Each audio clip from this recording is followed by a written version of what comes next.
नमस्कार दोस्तों, कैसे हैं आप लोग। पिछले कुछ दिनों से भारत और चीन के बीच में सीमाओं को लेकर विवाद काफी बढ़ गया है, जिसके चलते आप सभी लोग एलएसी के बारे में काफी कुछ सुन रहे होंगे। भारत और चीन के बीच में विवाद का कारण चीन का भारत की सीमा को अपना बताना है और इसी के साथ नेपाल भी चीन के साथ आ गया है। लेकिन ये सब बातें तो डिप्लोमेसी की हैं और आज नहीं तो कल सुलझा दी जाएंगी। वैसे क्या आप लोग एलएसी के बारे में जानते हैं? और आप लोगों ने एलएसी के साथ साथ एलओसी को भी बहुत सुना होगा। वैसे तो 3 तरीके की सीमाएं होती हैं, एलएसी, एलओसी और अंतर्राष्ट्रीय बॉर्डर। लेकिन आज की मैं इस वीडियो में आप लोगों को एलएसी और एलओसी के बारे में ही बताने वाला हूँ। एलओसी को हम लाइन ऑफ कंट्रोल बोलते हैं, यानी कि नियंत्रण रेखा। और हमारे भारत देश का नाता एलओसी और एलएसी से बहुत ही पुराना है। एलओसी यानी नियंत्रण रेखा भारत और पाकिस्तान के बीच में बनाई गई थी। यह रेखा 740 किलोमीटर लंबी है, जिन पे भारत और पाकिस्तान के बीच में विवाद पिछले 50 वर्षों से चलता आ रहा है।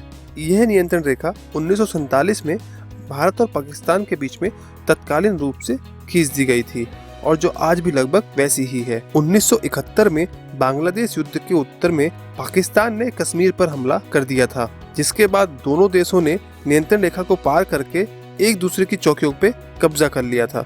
इसमें भारत को उत्तरी भाग में लद्दाख क्षेत्र से लगभग 300 वर्ग मील की जमीन मिली थी। 3 जुलाई 1972 में शिमला समझौते के बाद ही नियंत्रण रेखा को दोबारा से बहाल किया गया। चलिए तो अब जानते हैं एलएसी के बारे में।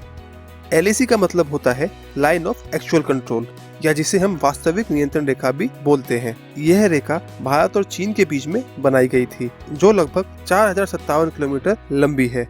यह रेखा जम्मू कश्मीर में भारत अधिकृत क्षेत्र और चीन अधिकृत क्षेत्र अक्साई चीन से होकर गुजरती है। ये हमारे भारत में लद्दाख, कश्मीर, उत्तराखंड, हिमाचल प्रदेश, सिक्किम और अरुणाचल प्रदेश से होकर गुजरती है। यह भी एक प्रकार की युद्ध विराम रेखा ही है।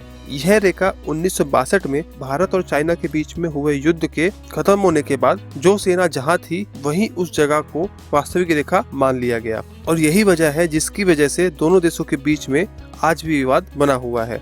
यह कोई भी स्पष्ट रूप से नहीं बता सकता है कि यह रेखा किस पहाड़ और चोटी से होकर गुजरती है और इसके इतने लंबी होने की वजह से भारत और चीन के बीच में आज भी भ्रम बना हुआ है। एलएसी को लेकर दोनों ही देश अपनी अपनी तर्क देते रहते हैं, लेकिन दोनों देश में से कोई भी एक दूसरे के दावों को नहीं मानता है। इसी वजह से दोनों देशों की सेनाएं सीमा पर गश्त लगाती रहती हैं और इस वजह से वह एक दूसरे की सीमा में भी घुस जाते हैं। लेकिन बीते कुछ दिनों से चीन की घुसपैठ भारतीय सीमा में ज्यादा हो गई है और ये एक तरीके से चीन की चाल ही है, जिसकी वजह से पूरी दुनिया का ध्यान चीन पे से हटके भारत और चीन की विवाद की तरफ चला जाए। लेकिन भारत देश आज के समय में हर तरीके से मजबूत है और हमारी भारतीय सेना भी चीन को जवाब देने के लिए तैयार बैठी है।